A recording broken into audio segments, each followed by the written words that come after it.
ఈ రోజు మన వర్క్ ఏంటంటే స్లాబ్ కి అయితే వాటర్ ప్రూఫింగ్ చేయాలి. ఇన్‌స్టాగ్రామ్ లో మా వీడియోస్ చూసి మమ్మల్ని కాంటాక్ట్ అయ్యారు. ఇంకా వర్క్ అయితే మొదలు పెట్టాము. స్లాబ్ అంతా క్లీన్ చేశాక ఇలా చెత్త మొత్తం క్లీన్ చేసుకోవాలి.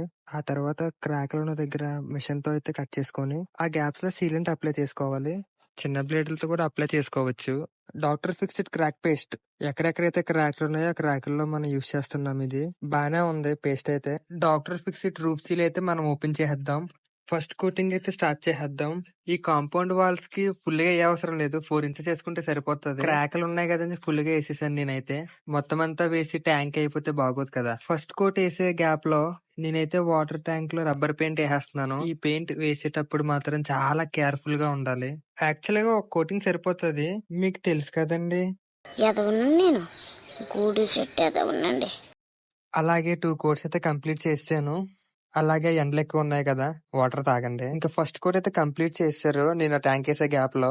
ఇంకా సెకండ్ కోట్ అయితే కంప్లీట్ చేశాను. క్రాక్స్ లో సిలిండర్ పెట్టాం కదా, ఆ సిలిండర్ పెట్టిన ప్లేస్ లో ఈ మెస్ తో కవర్ చేసుకోవాలి. ఇంకా మన రాక్ స్టార్ చింటూ ఎంట్రీ అయితే ఇచ్చాడు. మాతో కాసేపు ఆడుకొని మళ్ళీ వెళ్ళిపోయాడు. మెస్ అంటించిన దాని మీద అయితే కోటింగ్ అప్లై చేసామన్నమాట. ఇంకా ఈ కార్నర్స్ లో అయితే గ్యాప్ చాలా ఎక్కువ ఉంది. ఆ మెస్ నే చిన్న పీసెస్ చేసే గ్యాప్ లో ఫిల్ చేసామన్నమాట పెయింట్ తో పాటు. ఇంకా థర్డ్ కోట్ అయితే మనం అప్లై చేసుకోవచ్చు. ఇంకా ఫైనల్ గా థర్డ్ కోట్ అయితే కంప్లీట్ అయిపోయింది.